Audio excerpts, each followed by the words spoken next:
So if you've been running ads for your high ticket offers and you're still not signing clients consistently, the problem is almost certainly not your offer. It's the campaign structure underneath it. I've generated over 350K for my clients using one simple setup. And in this video, I'm gonna walk you through it from the campaign level all the way down to the ad level, including every setting I override and why it actually matters. And by the end of this, you know exactly how to build a meta ad campaign that's actually boosts call instead of wasting money on traffic that goes nowhere. So one thing before we get into this, there's a placement setting that's switched on by default in every single campaign's meta ad grades for you. It inflates your list numbers, corrupts your conversion data, that makes a failing campaign that looks like it's working on paper. I'll show you exactly where it is and how to kill it. But you need to stay with me on the asset session because that's where it lives. So quick note before we get into this. So if you're a coach, consultant, or B2B service provider, we install our cold traffic system into your business in 10 days and you only pay when you get the results. So the link to book a free consultation in the description below. Okay, so here's the custom preset in the ads manager. So first thing is the amount spent. So how much you spend on the ads. Next is the results. So the conversion event you're optimizing for. So for example, book calls, sales. Next is CPM. So cost per 1K views. So how expensive your traffic is. So it means better ads equal lower CPM. Next is unique outbound CTR, unique list impressions. So the video is maybe 1.5 to 2%, static 3 to 4%. So downstream of, so the next is cost per click, downstream of CPM and CTR. So higher CTR equal lower CPC. Next is cost per result. So how much does it cost to get one result? So tells you if it's worth running. Next is the frequency. So average times one person sees your ad, lower than 1.5 is good, more than 3 is bad. So hook rate 3 set place. So the percentage of people who watch past 3 seconds. So the goal must be more than 20%. Next is unique outbound clicks. So the raw volume of unique lists used with CTR. So what I prioritize most is 1 CTR, 2 CPM, and 3 hook rate, 4 cost per result. So if the ROAS, if it's positive, the ad stays. So the ROAS is the ultimate metric, right? So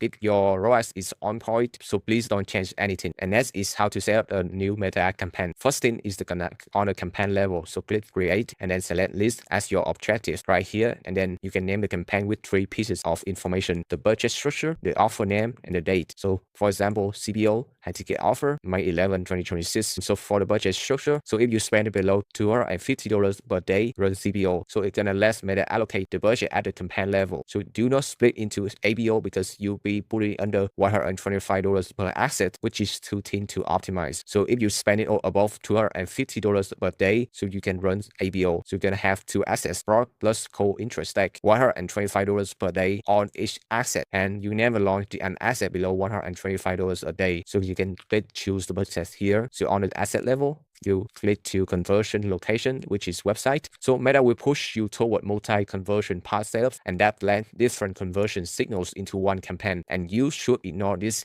entirely. So a single website conversion event gives you an optimization signal focused on the specific action that you actually want, which is the lead booking a sales floor, not any generic engagement event. Meta design is equivalent. So next, for dynamic gradient is off completely. So this is the feature where you upload multiple headlines, copy versions, and create Meta mixes them automatically. So the idea is that more combination means more thorough testing, but in practice, the attribution gets messy. The delivery is less consistent and single as outperform is because the data is clean enough to act on. So next is the broad targeting is broad. You can choose United States, Canada, United Kingdom, Australia, first world country, and leave the age is 18 to 65. It depends on your target audience. So you can leave the detailed targeting completely empty, meaning no interest, no behaviors, no set audiences. So the broad targeting works because Meta's algorithm has access to behavioral data at a scale you cannot replicate by picking interest categories manually, and it will find your ideal client profile faster without your intervention. So what you do control manually are 2 things. So first is age range.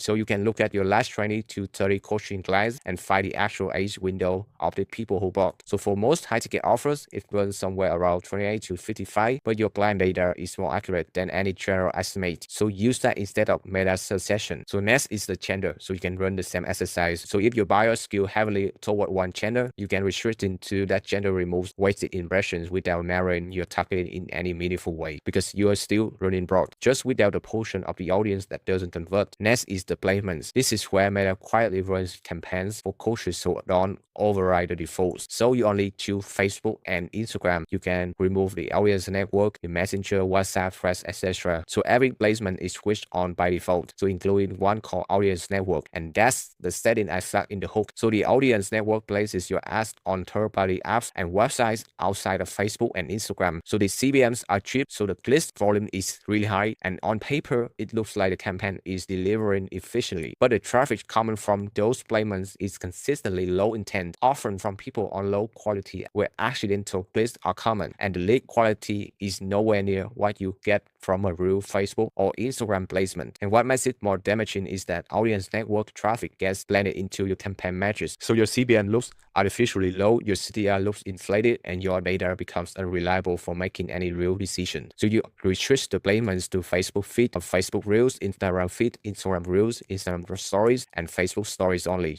So you turn off the unlimited spending to excluded placements as well. So while you're there, check for any toggle that says include placements not specified and make sure it's off too, because Meta uses it to silently add audience network back in. Next, on the ad level, you set it none when Meta asks for about instant forms. So instant forms show a lower cost per lead than landing page traffic, which makes them look like smarter choice on the surface. So the problem is that filling out a pre-populated form takes about 4 seconds and requires almost no commitment. So the people who complete it are completely different quality prospect from someone who read a sales page and booked a call. That difference shows up immediately in your sales conversations, and it destroys your cost per acquisition on the back end, even if the front end numbers look good. So just always send traffic to your landing page. Next, you can upload your creatives. So after the 2026 algorithm updates, the standard is 20 to 30 unique creatives per asset, because Meta rewards variety by matching different ads to different audience segments inside your campaign. So if 20 to 30 feels unrealistic right now, start with 8 to 12 and understand that consistent creative output over 6 months compounds into more value than a perfect creative count in a single launch. So your primary test is where most important copy goes, and more cautious have this paywalls. So the primary test is the first thing someone reads before they stop scrolling, and the headline sits at the bottom of the ad next to the CPA, next to the CTA button, which means it gets seen only after the person has already mostly made the decision about whether to click. Spending more time on the headline than the primary test is prioritizing the wrong real estate. So for the ad volume per asset, 25 to 30 individual ads per asset, 5 headlines, 40 characters or below, 5 pieces of copy, body copy,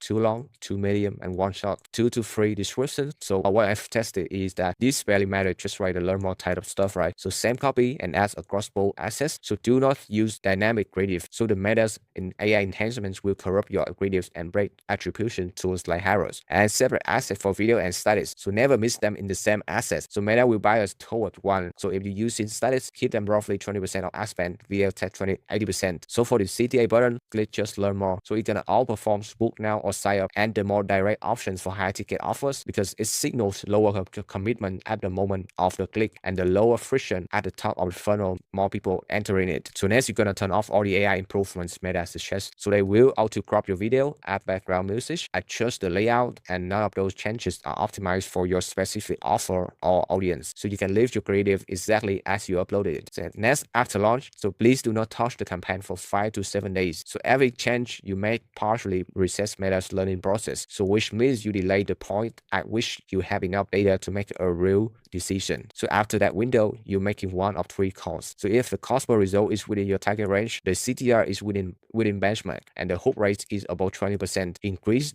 the budget by no more than 20 to 30% and give it a few more days at the new spend level before touching it again. And if the ad is sitting well above your target cost per result with a CTR and hook rate both below benchmark, kill it and replace it with a new grid rather than trying to optimize your way out, because dying ads rarely recover. And if the numbers are borderline, wait for more data before deciding, since impulsive decisions on partial data are one of the most common ways coaches burn ad spend unnecessarily. So the hit rate on creative testing runs about 10%. So 9 out of 10 ads you launch will eventually be killed. So those 9 ads are not failures. They are the data set that rule out which angles, hooks, and formats don't resonate. And that data is what makes the 10 ad a winner. And hence you keep launching batches, keep killing the losers, and the winners will surface. So yeah, that's the full sale from the campaign level down to the decision framework for week 1. So Meta is 4-hour built to extract your budget. And the only way to run a profitable campaign as a coach, consultant, or B2B service provider is to override them every time you launch. So you want to learn how to write ad scripts that actually book calls, that's the next video and the link is right below. Or if you need our help, we can help you do it. You just book a free consultation call below